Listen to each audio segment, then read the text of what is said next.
धर्मराज की मार के बाद धारण कर लेते हैं, लेकिन इसी जन्म में आत्मा बन जाते हैं। ऐसों की संख्या कितनी है? 9 लाख सितारे हैं जो आत्म की स्थिति धारण कर लेते हैं।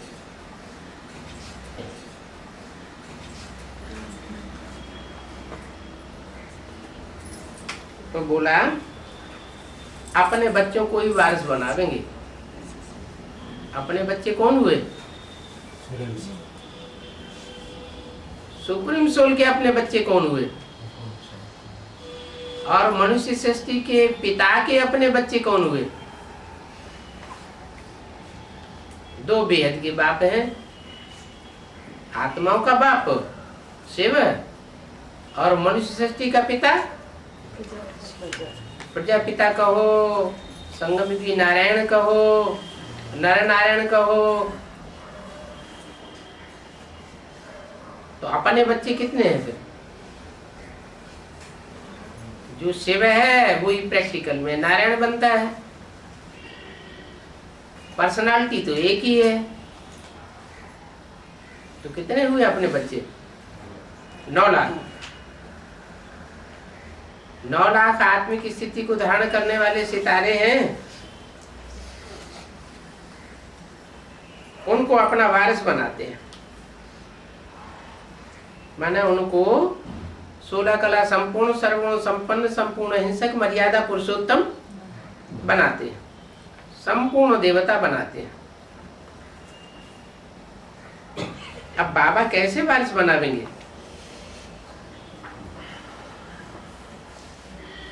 ये भी गुह्य बात है। अपना सब कुछ एक्सचेंज करना इसमें बुद्धि का काम है। सब कुछ अपना एक्सचेंज करने के लिए बच्चों की बुद्धि कहाँ तक काम करती है, ये मुख्य बात है। गरीब तो झट एक्सचेंज कर लेंगे, जो साहूकार होंगे वो मुश्किलात में आ जाते हैं।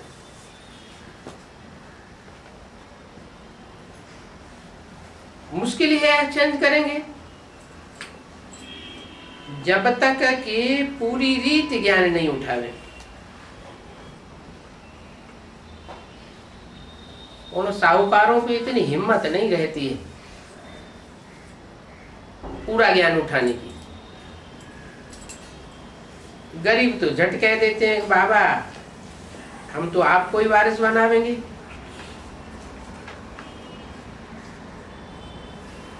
हमारे पास रखा ही क्या है? उनको तो कोई झिझक नहीं होती। वारिस बनाकर फिर शरीर निर्वाह भी अपना करना है क्या? ऐसे नहीं बाबा को वारिस बनाए थे पर शरीर निर्वाह के लिए कहें कि हम तो आपके ही आसरे हैं। तो बाबा कहेंगे जो अधीन है वो अधिकारी कैसे बनेंगे? जो यहाँ अधिकारी बने के संस्कार डालेंगे वो फिर अपने पैरों खड़े होंगे, तब दूसरों की परवरिश करेंगे, प्रजा की परवरिश करेंगे, या स्वयं ही अधीन होने के बाद परवरिश करेंगे? कौन से संस्कार होने चाहिए बच्चों में? अधिकारी बने के संस्कार होने चाहिए। बाबा आते ही है राजा बनाने के लिए। राजा किसी के अधीन नहीं होता। युक्तियां तो बहुत बताते हैं। बाप तो सिर्फ देखते हैं कि कोई पाप कर्म में तो पैसे खराब नहीं करते हैं।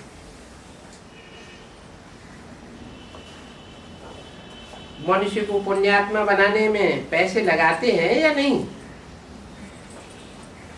और सर्विस भी कायदे से करते हैं या नहीं। स्वार्थ युक्त सेवा तो नहीं करते क्या? एक सेवा होती है अपने रथ को ध्यान में रखते हुए, ये हमें मकान दे देगा इसकी सेवा करें। ईश्वर बाप का बच्चा बन जावे।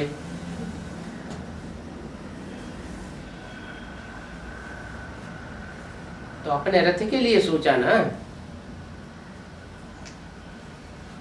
अपने रथ के लिए कुछ भी सोचना नहीं है। किसके लिए सोचना है? स्वार्थ के लिए नहीं, परमार्थ के लिए। विश्व के कल्याण में कैसी ईश्वरीय सेवा हो तो पूरी जांच करेंगे। स्वार्थ के लिए, अपना मान मर्तबा बढ़ाने के लिए कितनी सेवा की, और विश्व कल्याण के लिए कितनी सेवा की, कितना निकाल सकते हैं वो सब राय देंगे। धंधे में ईश्वर अर्थ निकालते थे ना, परंतु वहां भी ईश्वर अर्थ निकालते थे और यहाँ भी ईश्वर अर्थ निकालते हैं, तो अंतर क्या है? भक्ति मार्ग में भी ईश्वर अर्थ दान करते थे और यहाँ भी ईश्वरीय कार्य में दान करते हैं, अंतर क्या है? इधर बाबा का परिचय हैं? सच्चा परिचय इधर, हाँ, यहाँ बाबा को पहचान करके डायरेक्ट बाबा को देते हैं, और भक्ति मार्ग में गुरुओं के थ्रू करते थे, तो बहुत अंतर पड़ जाता है। अभी तो बाप डायरेक्ट आए हैं, अभी माने कभी हैं? बी के लोग क्या समझेंगे? अभी बाप डायरेक्ट आए हैं, इसका अर्थ क्या समझेंगे? हैं? ब्रह्मा में आए हैं? ब्रह्मा में आ गए, आए हैं, आए थे नहीं। अभी माने कब? अभी माने संगम युग, और संगम युग कब तक? जब तक पूरी स्थापना हो न हो, जब तक पूरी पालना प्रत्यक्ष न हो, और जब तक पूरा विनाश प्रत्यक्ष न हो, पूरा विनाश न हो, तब तक संगम युग चलेगा। संगम युग में बाप आते हैं, किस लिए आते हैं? स्थापना, पालना और विनाश करने। वो काम पूरा हुआ ही नहीं तो वापस कैसे चले जाएंगे? तो अभी तो बाप डायरेक्ट आए हैं। क्या कोई गुरुओं के थ्रू नहीं आए हैं? और गुरुओं के थ्रू आते हैं क्या? बाप एक व्यापी है या सर्वव्यापी है? वो तो एक व्यापी होकर के आता है। मनुष्य समझते हैं कि हम जो कुछ करते हैं उसका फल दूसरे जन्म में ईश्वर देते हैं। कोई गरीब दुखी है तो समझेंगे इस जन्म का कर्म ही ऐसा किया हुआ है। अच्छे कर्म किए हैं तो सुखी है, दुष्ट कर्म किए हैं तो दुखी है। अभी कर्मों की गति बाप बैठ समझाते हैं। रावण राज्य में तुम्हारे कर्म विकर्म बन जाते हैं। कितना भी अच्छा करने की कोशिश करो फिर भी संग का रंग लग जाता है, तो पाप कर्म बन जाता है। अच्छे कर्मों का करके अल्पकाल के लिए सुख मिल जाता है। जन्म बाई जन्म जो भी अच्छे कर्म करते हैं तो अल्पकाल के लिए सुख मिलता है। ऐसे नहीं कि सारी लाइफ भर कोई हेल्थ वेल्थ रहती होगी। 5 जून 1967 की वाणी का 3रा पेज। नहीं, सारी लाइफ हेल्थ वेल्थ हैप्पीनेस रह नहीं सकती। कोई कितने भी अच्छे कर्म करे, क्यों? क्योंकि वहां सिखाने वाले मनुष्य गुरु होते हैं और यहाँ सिखाने वाला बाप आया हुआ है। वो भक्ति मार्ग में तो कोई ना कोई खिटपिट जरूर होगी, क्योंकि अल्पकाल का सुख है। अभी बाप कहते हैं कि मैं डायरेक्ट आया हुआ हूं,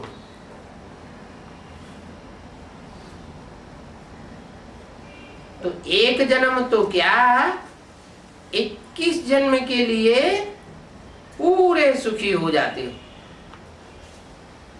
ऐसे कर्म तुमको सिखाता हूं। अभी रावण राज्य खलास होना है, हमारे लिए खलास होगा या सारी दुनिया के लिए खलास होगा? हैं? पहले हमारे लिए रावण राज्य खलास होगा। आप मुए मर गई दुनिया। जब हमारी बुद्धि में से इस दुनिया का ममत्व निकल जाएगा तो हमसे पाप कर्म होंगे या पुण्य कर्म होंगे? पुण्य कर्म। फिर हमसे पुण्य कर्म होंगे, क्योंकि हम रावण का संग ही नहीं लगने देंगे। हमारा उससे कुछ लेना देना है ही नहीं।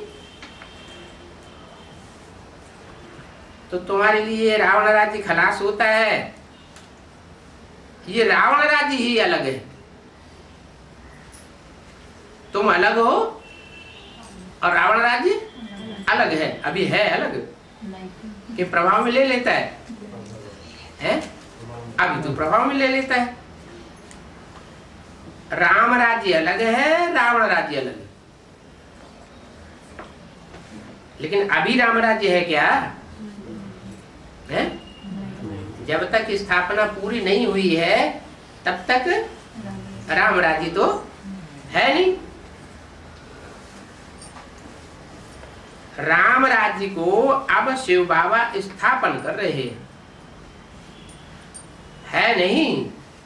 स्थापना राम राज्य की हो रही है। शिवराज्य कहेंगे? है? शिव तो राजा ही करते ही नहीं। करते हैं क्या? नहीं। रास्ता बताते हैं, कोई चले तो भी बाबा खुश, कोई न चले तो भी बाबा खुश। और राजा क्या करता है? राजा की मत पर चलो तो राजा खुश, और न चलो एक बार माफ करेगा, 2 बार माफ करेगा, कब तक माफ करता रहेगा? तो शिव बाबा तो कोई के ऊपर राजा ही कंट्रोल करते ही नहीं। क्यों नहीं करते हैं? शिव बाबा किसी को कंट्रोल क्यों नहीं करते? कंट्रोल करना चाहिए ना, क्योंकि प्यार का सागर गाया हुआ है। क्या? अगर वो भी कंट्रोल करने लगे तो इस दुनिया में प्यार का सागर कोई नहीं कहा जा सकता। अब ये रावण राज्य खलास होना है। रावण राज्य मना और उड़ाने वालों का राज्य। रावण राज्य अलग, राम राज्य को अब शिव बाबा स्थापन कर रहे हैं।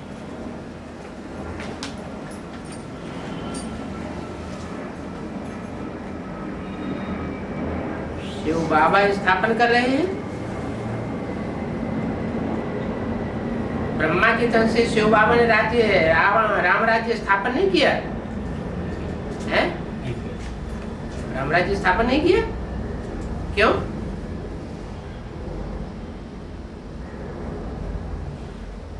सन 76 में बाप का प्रत्यक्षता वर्ष मनाया, सो क्या हुआ?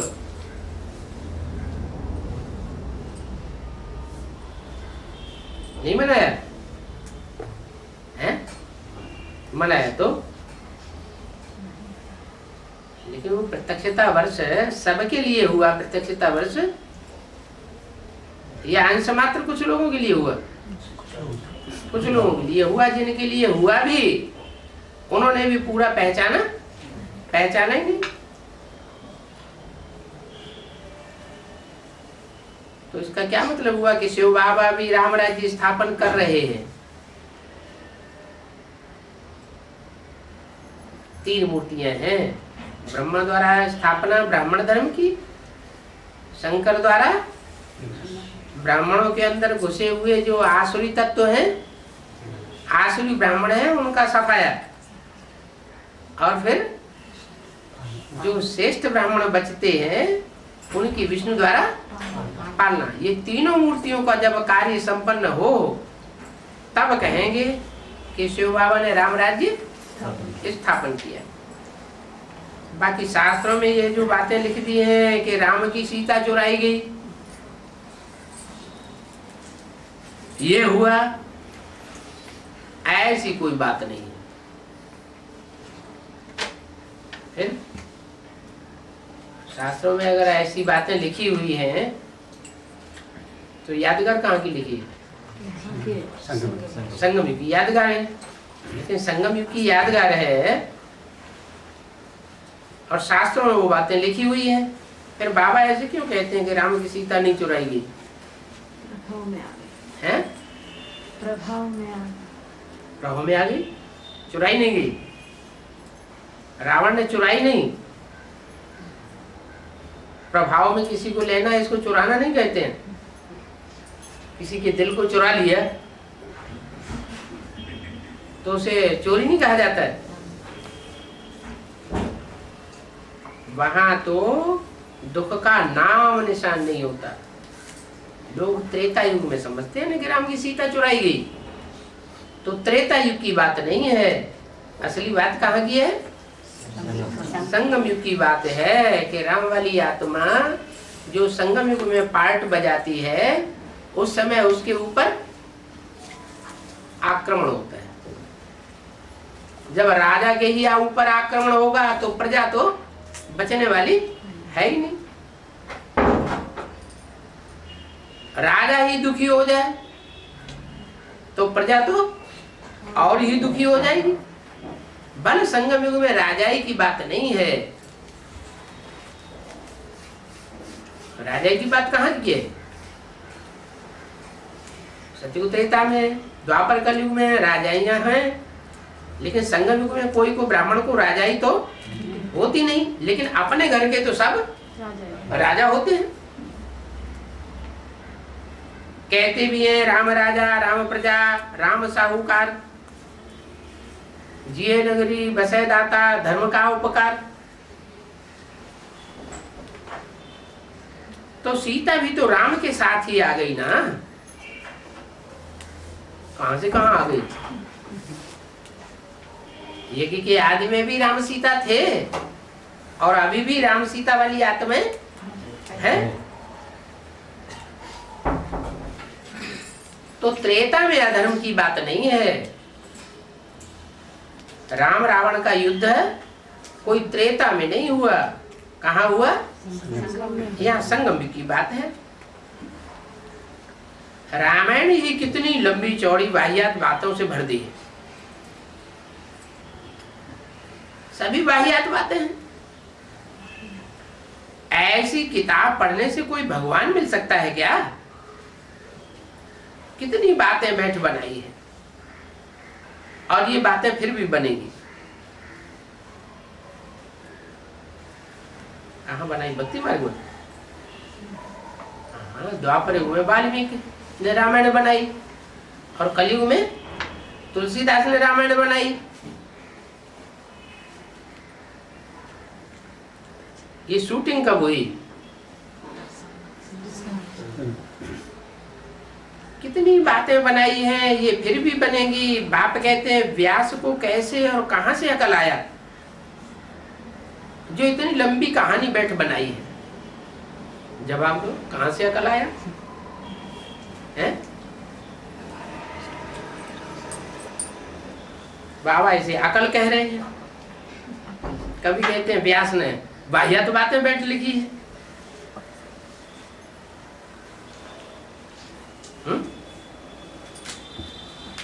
व्यास को इतनी अकल कहां से आया जो इतने ढेर शास्त्र, इतने ढेर सारी कथा कहानियां लिख मारी? अरे इसका जवाब नहीं है क्या? संगम युग में ये अकल आया। ये अकल किसने दी? शिव बाप ने दी। और बीच बीच में रावण के साथ है राम की आत्मा भी रहती है, तो रावण भी अपनी बीच बीच में अकल लगाता जाता है। राम की आत्मा को संग का रंग नहीं लगता क्या? है? लगता तो जरूर है। कमाल की बात है रामायण बनाना। इतनी लंबी चौड़ी कथा बना दी, एक कमाल की बात है। अभी तुम समझते हो कि वो सब भक्ति मार्ग है। शास्त्र आदि बनाना ये सब भक्ति मार्ग है। ज्ञान तो बिल्कुल ही अलग है।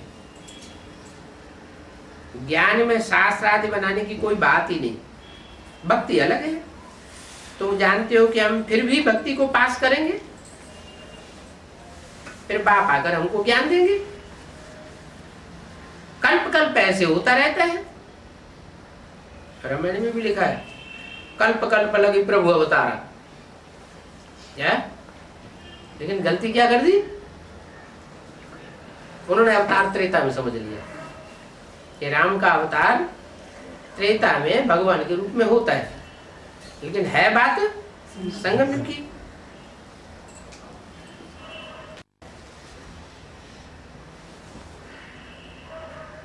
फिर भी बाप आकर के ज्ञान देंगे, फिर भी भारत हेवन बनेगा। भारत कितना साहूकार था, अब देखो क्या बन गया है। तुम जानते हो कि ये चक्र कैसे फिरता है। भारत ही फिर गरीब हो पड़ता है। भारत ये आज से 5000 वर्ष पहले स्वर्ग था। इन लक्ष्मी नारायण का राज्य था।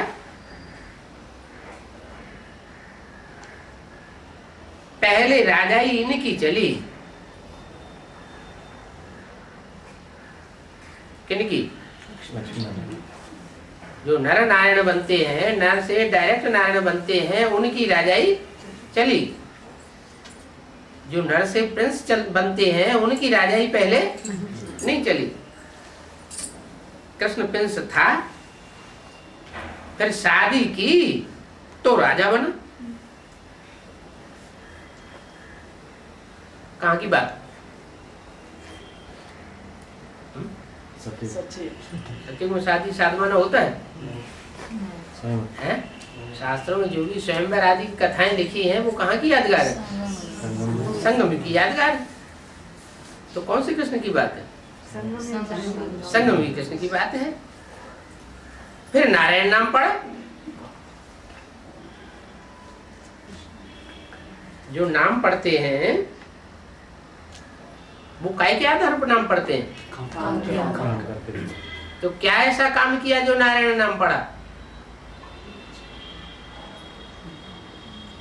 नार माना जल, आयन माना घर।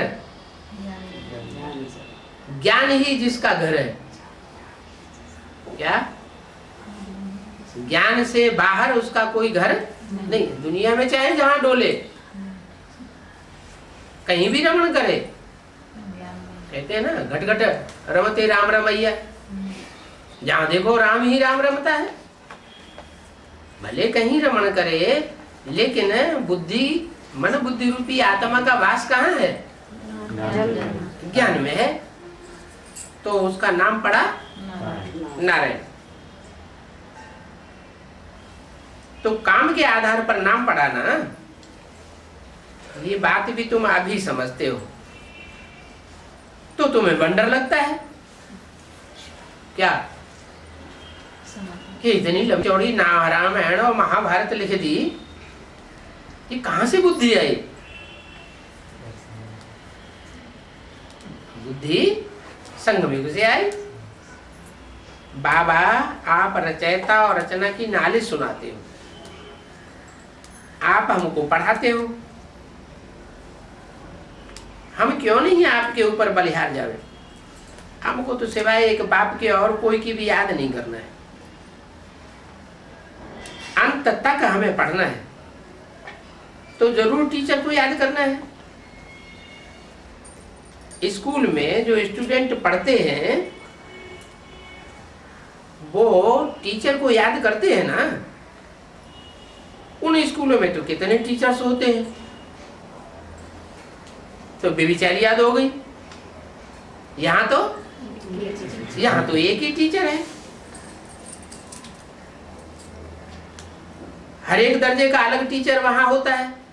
और यहाँ हर एक दर्जे में एक ही टीचर। भला हमारा क्लास ट्रांसफर हो जाता है तो भी हम एक ही टीचर से पढ़ते हैं, फिर दीदी दादियों से पढ़ना शुरू कर देते हैं। जो पक्के ब्राह्मण हैं वो एक से पढ़ते हैं, और जो कच्चे ब्राह्मण हैं, ब्राह्मण सो कच्चे देवता बनते हैं, दूसरे धर्म में फिर बाद में द्वापर कलयुग में कन्वर्ट हो जाते हैं, वो फिर एक टीचर्स के बजाय अनेक टीचर्स बना लेते हैं, अनेकों के कंट्रोल में चलते हैं, पढ़ाई पढ़ते हैं। तुम तो एक ही टीचर से पढ़ते हो। आगे हाँ, तो देखो तुम्हारा कितना लवली बाप और लवली टीचर है। आगे भक्ति मार्ग में अंधश्रद्धा से याद करते थे, अभी तो डायरेक्ट बाप पढ़ाते हैं। तो कितनी खुशी होनी चाहिए। फिर भी कहते हैं बाबा हम भूल जाते हैं। तुमको बाप डायरेक्ट पढ़ाते हैं, उन ब्राह्मणों को बाप डायरेक्ट नहीं पढ़ाते हैं, वो दीदी दादियों की दादाओं के थ्रू पढ़ते हैं। तो तुमको इतना नशा चढ़ना चाहिए ना। फिर भी कहते हैं बाबा हम भूल जाते हैं। क्यों क्यों भूल जाते हैं?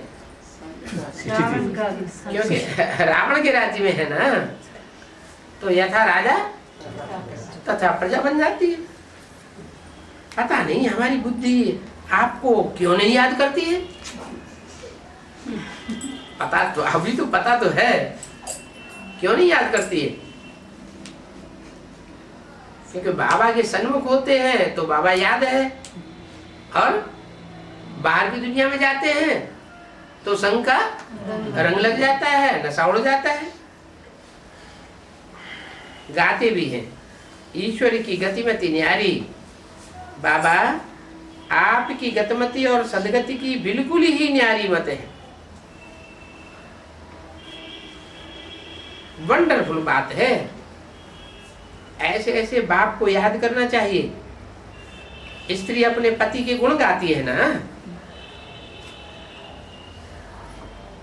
बड़ा अच्छा है, बड़ा मीठा है। अच्छी अच्छी स्त्रियां कितने गुण गाती है, कहती है ये उनकी प्रॉपर्टी है। अंदर अंदर में कितनी खुशी होती है। अरे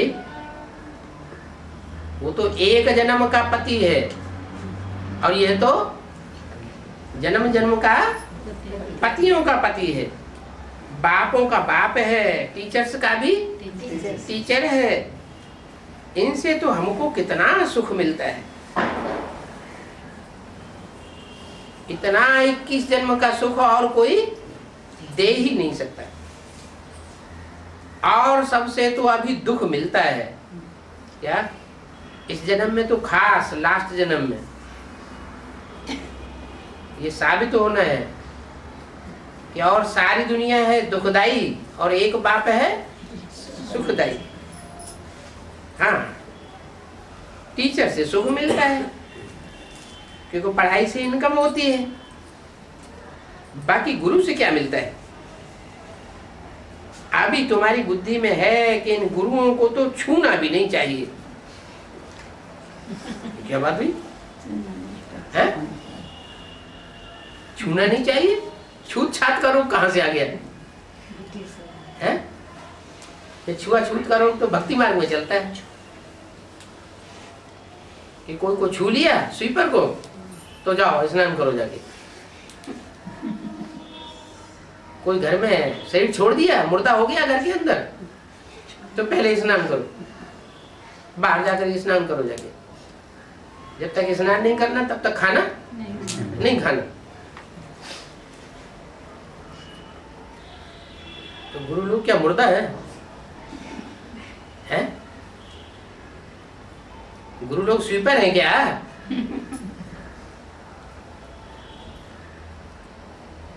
अरे ये तो दुर्गति में ले जाते हैं क्या?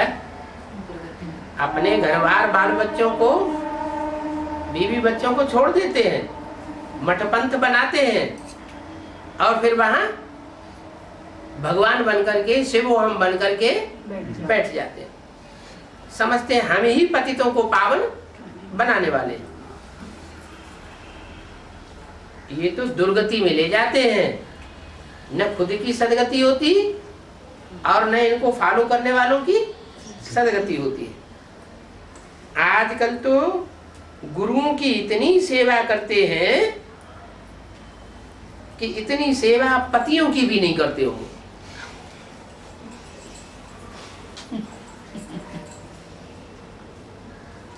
कहाँ की बात बताई? ये बात कहाँ की बताई है? अरे भक्ति मार्ग की बात बताई ना। पतियों की सेवा इतनी नहीं करेंगे जितनी गुरुओं की सेवा करेंगे। अच्छा, तो ये भक्ति मार्ग में शूटिंग कहाँ से होती है? कैसे? बीके से होती है। क्यों? शिव बाप आते हैं तो शिव बाप के पीछे नहीं कन्या माताएं जो है वो पागल हो जाती हैं। पागल नहीं हो जाती है? वो भागवत से लिखा हुआ है कि कृष्ण की जब बंसी बजती थी तो वो गोपिकाएं अगर एक आंख में काजल लगा रही हो और उन्हें सुनाई पड़ जाए कि आए, तो वो एक आंख में लगा रह जाएगा, दूसरी आंख में नहीं लगाएगा, भाग जाती। एक आंख काली और एक आंख गोरी दिखाई पड़ती थी। तो ये पागलपन नहीं हुआ है? आकर्षण था। आकर्षण था। नहीं, वो जो बात थी वो दूसरी थी। गुरुओं की बात दूसरी है। उनमें तो भगवान शिव आता ही नहीं। कृष्ण है जिसे कहते हैं, कृष्ण माना आकृष्ट करने वाला, सबकी मन बुद्धि को खींचने वाला। तो वो तो मन बुद्धि को तो खींचते नहीं, देह का आकर्षण होता है। पांव धोकर के पीती है भक्ति मार्ग में।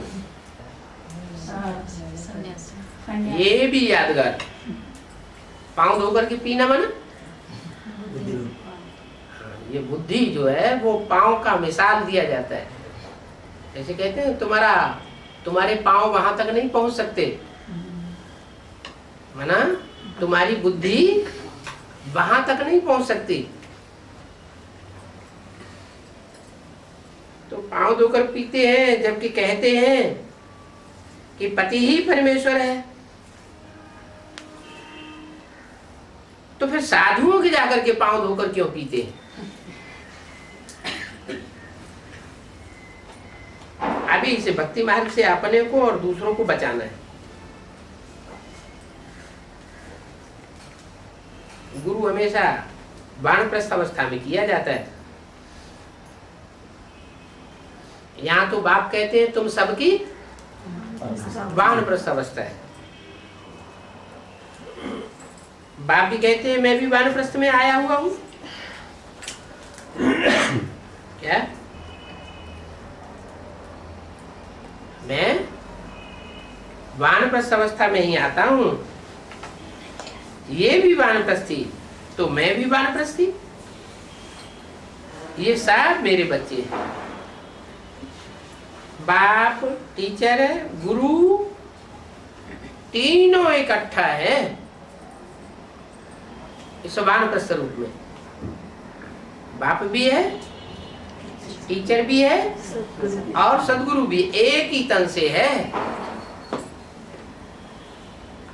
ऐसे नहीं कि ब्रह्मा के रूप से बाप, टीचर, सदगुरु होता है। ब्रह्मा के द्वारा न ज्ञान का बीजारोपण बोने वाला बाप के रूप में पार्ट बजाया, न अंत में वर्षा देने वाले बाप का पार्ट बजाया, न क्लैरिफिकेशन देने वाले टीचर का पार्ट बजाया और न सदगति देने वाले सदगुरु का पार्ट बजाया। मन बुद्धि की भी सदगति नहीं होती। तो ब्रह्मा के रूप को बाप टीचर सदगुरु नहीं कहेंगे। बाप टीचर सदगुरु का रूप एक ही पर्सनालिटी में बजता है।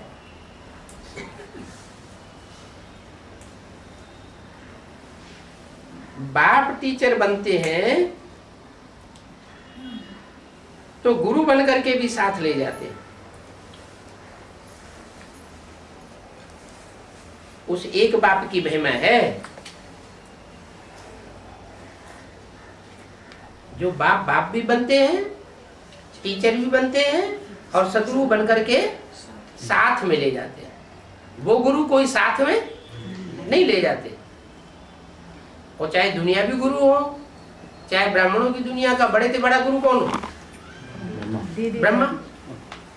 या कोई दीदी दादी दादा हो, वो कोई साथ में नहीं ले जाते। शरीर छोड़ते हैं तो एक गुरु छोड़ा, दूसरे को गुरु बना लेते। ब्रह्मा ने शरीर छोड़ा तो दीदी दादियों को गुरु बना लेते।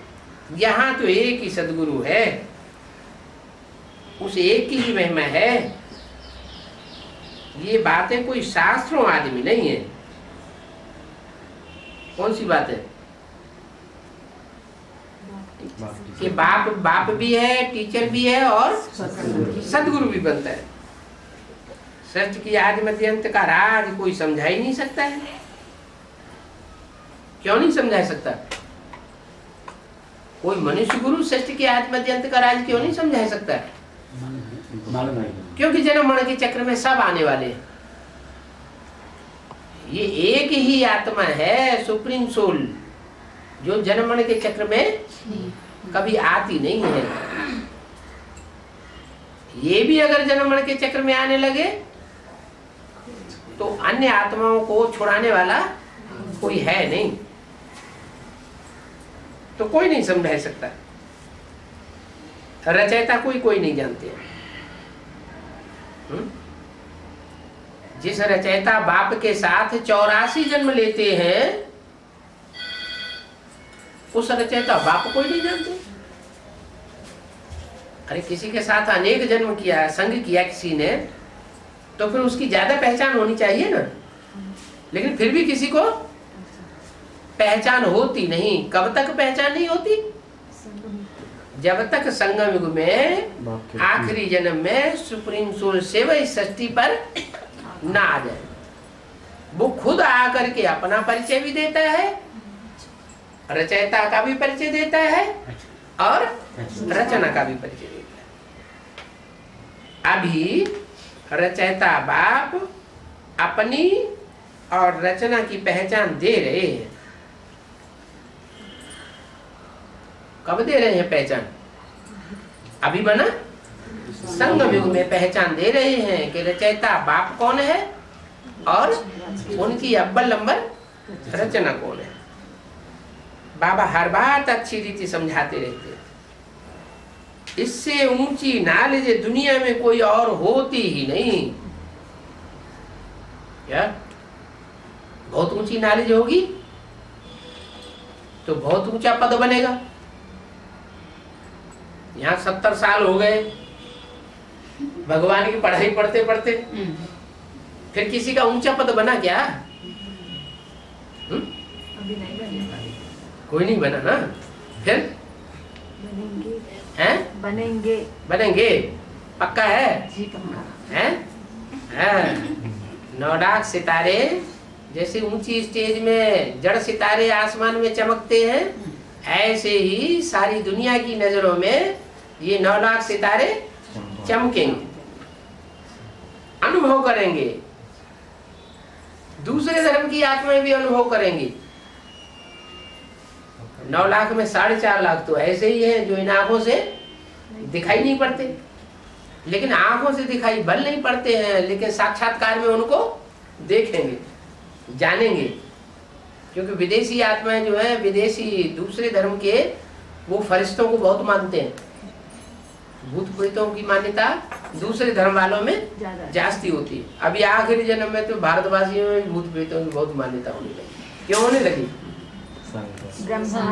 क्योंकि भारतवासी जो है विदेशियों से प्रभावित हो गए।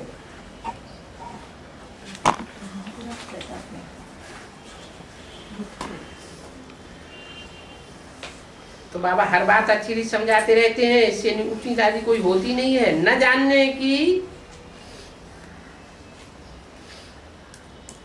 ना जानने की, इससे ऊंची नॉलेज है, ना जानने की दरकार भी नहीं रहती। क्या कोई कहे हम इससे भी ज्यादा ऊंची अच्छी नॉलेज सुनावेंगे तुमको, तो तुम कहेंगे हमको दरकार नहीं है। क्यों? यही सबसे है? विश्व पार्टी वाले आते हैं तो ढेर सारे एडवांस लेने वाले हैं ऐसे, जो नॉलेज सुनने लगते हैं, सुनने ही नहीं लगते, फॉलो भी करते हैं। उनका बाप भी बदल जाता है, निश्चय पत्र भी लिख करके दे देते हैं। तो कैसे होता है? बाबा कहते हैं इससे नहीं ऊंची नॉलेज कोई और है नहीं। न जानने की उस ऊंची नॉलेज को दरकार है। फिर कुछ ऐसे निकलते तो हैं जिनको दरकार होती है, नहीं होती है तो दूसरी दूसरी पार्टियों में कैसे चले जाते हैं?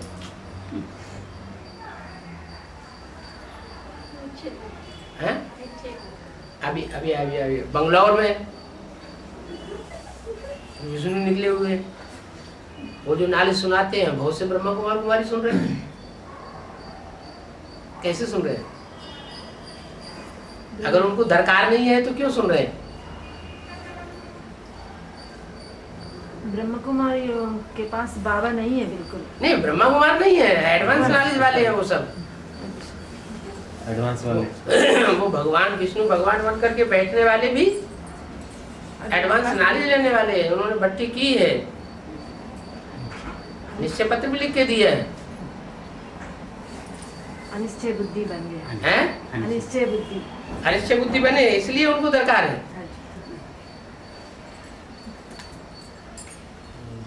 हम सब कुछ जान करके विश्व का मालिक बन जाते हैं। और जास्ती क्या बनेंगे? हमको पढ़ाई पढ़ाने वाला कोई छोटा मोटा पद प्राप्त करने वाला नहीं है। हमको पढ़ाई पढ़ाने वाला कौन है? विश्व का मालिक। विश्व का मालिक बाप हमको आकर के मालिक बनाते हैं, खुद मालिक नहीं बनते। शंकर को बैगर के रूप में दिखाया जाता है, खुद बनता नहीं है, कोई ताज भी नहीं है, बेताज बादशाह कहा जाता है। लेकिन जिम्मेवारी का ताज किसको सौंपता है? विश्व की बादशाही की जिम्मेवारी का ताज बच्चों को सौंपते हैं। तो विश्व का मालिक बन जाते हैं तो और जास्ती क्या बनेंगे? बच्चों की बुद्धि में ये तब बातों की खुशी तब रहे जब एक बाप को याद करें और सबको भूल जावे। इन आंखों से जो कुछ देखते हो वो सब नष्ट हो जाने वाला है, कुछ भी बचेगा नहीं। तो किसी में बुद्धि लगावे? बाप की याद में रहे। पुण्य आत्मा बनने के लिए याद में जरूर रहना है। कोई कहेगा हम पाप कर्म कोई नहीं करेंगे, जैसे बाबा ने चला बताया है हम वैसे ही चलेंगे, पाप कर्म होने नहीं देंगे। और फिर बाबा को याद न करें तो पुण्यात्मा बनेगा? है? बाबा को याद नहीं करेगा तो जरूर कोई न कोई दूसरे देहधारी को याद करेगा, और दूसरे को याद करेगा तो दूसरे सब आधीन बनाने वाले। इस सृष्टि पर जो भी मनुष्य मात्र हैं वो सब आधीन बनाने वाले हैं। एक शिव बाबा स्वाधीन बनाने वाला। क्यों? शिव बाबा ऐसी क्या खासियत है कि बाबा ही स्वाधीन बनाने वाला है? अपना रथ नहीं है? अपना रथ नहीं।